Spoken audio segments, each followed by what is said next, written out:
À l'entrée devant le pont, en haut des escaliers, on peut voir deux nains jouant au pallone, jeu de ballon italien datant de la Renaissance. Cela ressemble au fistball, au volleyball, mais est plus difficile à cause de la taille et le poids du ballon. C'est aussi la raison pour laquelle les statues portent une protection. Cependant, ce qui est parvenu jusqu'à nous est la manière de compter les points. Cela commence par 0, 15, 30, 40. Est-ce que cela vous rappelle quelque chose? C'est la manière de compter les points dans un match de tennis. Cette façon étrange de compter était basée sur le taux de change de louis d'or français par rapport au Kreuzer allemand. Un louis d'or valait 60 Kreuzer. En nous dirigeant vers le jardin des nains, nous devons traverser un petit pont. Une fois sur le pont, arrêtons-nous et regardons vers le bas avant de continuer. Nous voyons un terrain normal, formé de sol et de prairies. Mais autrefois, cet espace était recouvert d'eau. Wolf Dietrich von Reithenau ordonna la construction de ce palais.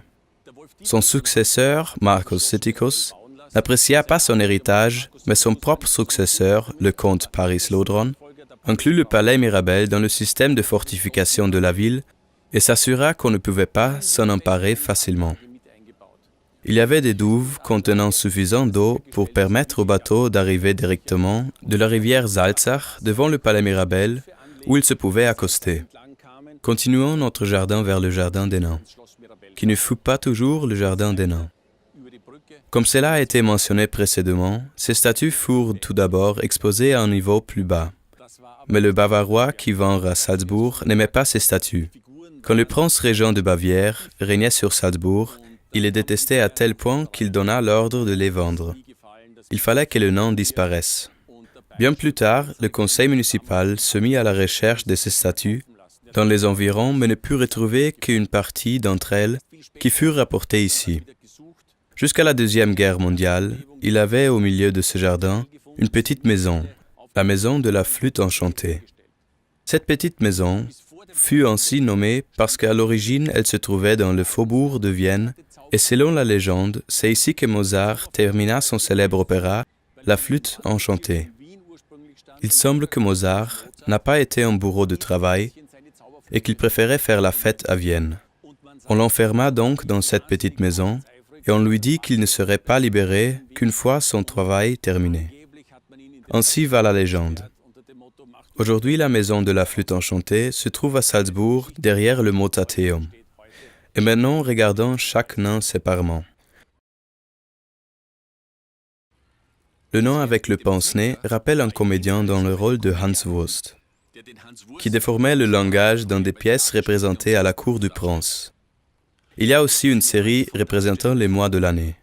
Par exemple, le petit nain avec le poulet symbolise janvier. Celui qui tient la bêche nous rappelle qu'il faut bêcher le jardin en mars,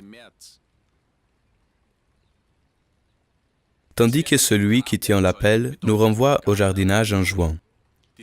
La naine vêtue d'un tablier représente la récolte des fruits en septembre et la statue tenant la botte d'oignon suggère la récolte d'octobre. Le nom turc est typique de son époque. Lorsque les Turcs assiégèrent Vienne pour la deuxième fois, Salzbourg fournit des armes et des troupes. Nous revenons en arrière jusqu'en 1683, ce qui n'est pas si loin dans le temps. C'était l'époque de Händel et de Bach, et de Louis XIV, connu sous le nom de Roi Soleil, régnait sur la France.